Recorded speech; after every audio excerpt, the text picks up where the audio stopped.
In the heart of a bustling village, amidst the whispers of wind and laughter of children, lived Sarah, a woman of unparalleled kindness and grace. Her days were spent tending to her home, nurturing her garden, and weaving baskets to sell at the local market. But beneath her gentle exterior lay a heart burdened by the weight of betrayal. For 6 long years, Sarah had been married to a man named John, a charming and charismatic fellow who had captured her heart with promises of everlasting love and devotion.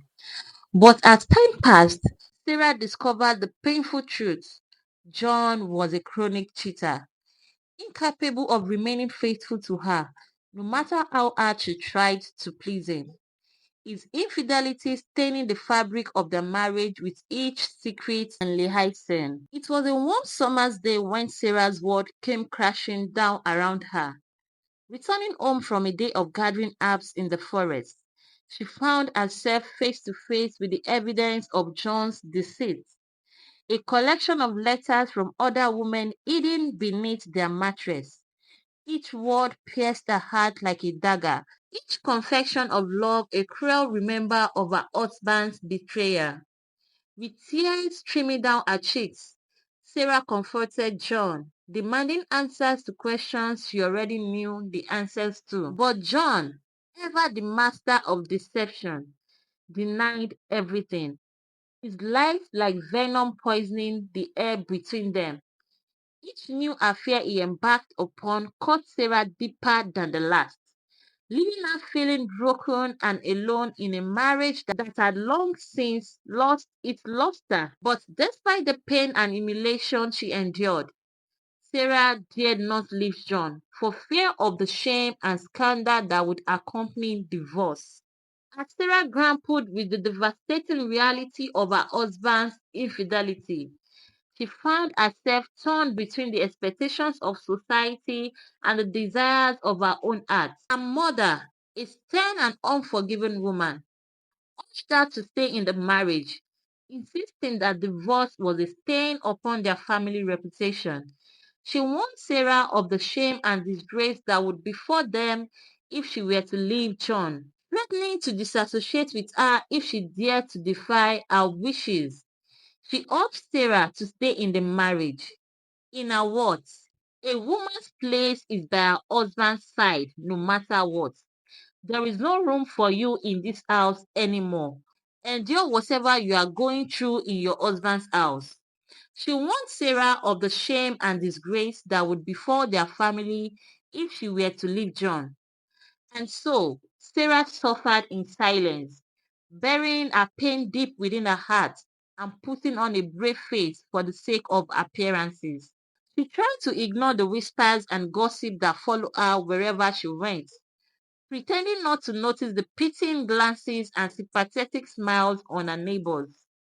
But despite her best efforts, Sarah could not escape the suffocating weight of her husband's betrayal.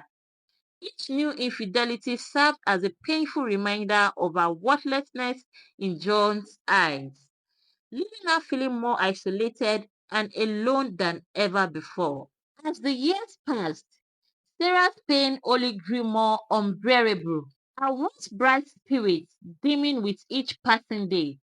She felt trapped in a loveless marriage, suffocated by the expectations of society and the demands of her family.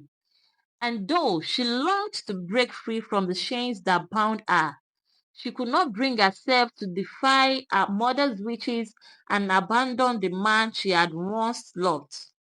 One fateful day, as Sarah returned home from running errands in the village, she found John waiting for her in their modest cottage, his face flushed with anger and frustration. He accused her of neglecting her wifely duties, of failing to satisfy his needs and desires as a man. And then, in a fit of rage, he struck her across the face, leaving her bruised and bloodied on the floor. Sarah's world crumbled around her as she lay there, broken and defeated, the weight of her husband's betrayal crushing her spirit. She knew then that she could no longer endure the pain and humiliation he inflicted upon her, that she could no longer pretend that everything was fine when it was anything but. With tears streaming down her face, Sarah made a decision that would change the course of her life forever. She resolved to leave John once and for all, to break free from the chains that bound her and forge a new path for herself, no matter the cost. And so, with a heavy heart and a determined spirit, Sarah packed her belongings and left the village behind, never looking back as she set out into the unknown. She knew not where her journey would take her, only that she was free at last to carve out a destiny that was uniquely hers. But as Sarah wandered through the wilderness, her heart heavy with sorrows and regrets, she could not shake the feeling that she was being watched. She felt as though a shadow lingered at the end of her vision, lurking in the darkness and waiting to strike. And then, without warning, disaster struck in the most unexpected of ways. As Sarah made camp for the night, a group of bandits descended upon her with malicious intent, their faces twisted with greed and cruelty. They attacked her without mercy, stealing her belongings and leaving her battered and broken on the forest floor. In her darkest hour, Sarah cried out for help, praying for anyone to come to her aid. But her prayers fell on deaf ears, and she knew then that she was truly alone in the world, abandoned by those she had trusted and betrayed by those she had loved. And so, with her last breath, Sarah whispered a final prayer for forgiveness. Her spirit shattered and her heart heavy with regret. She had been a victim of love, a casualty of betrayal, a tragic heroine in a story that had ended far too soon. And as her life slipped away into the darkness, Sarah's mother wept bitter tears of sorrow and regret, mourning the daughter she had failed to protect and the dreams that had died with her. For Sarah was not just a woman scorned, she was a symbol of pain and suffering endured by countless others who had been betrayed by love. And though her story may have ended tragedy, her legacy would live on, a reminder of the dangers of placing one's fate in the hands of those who do not deserve it.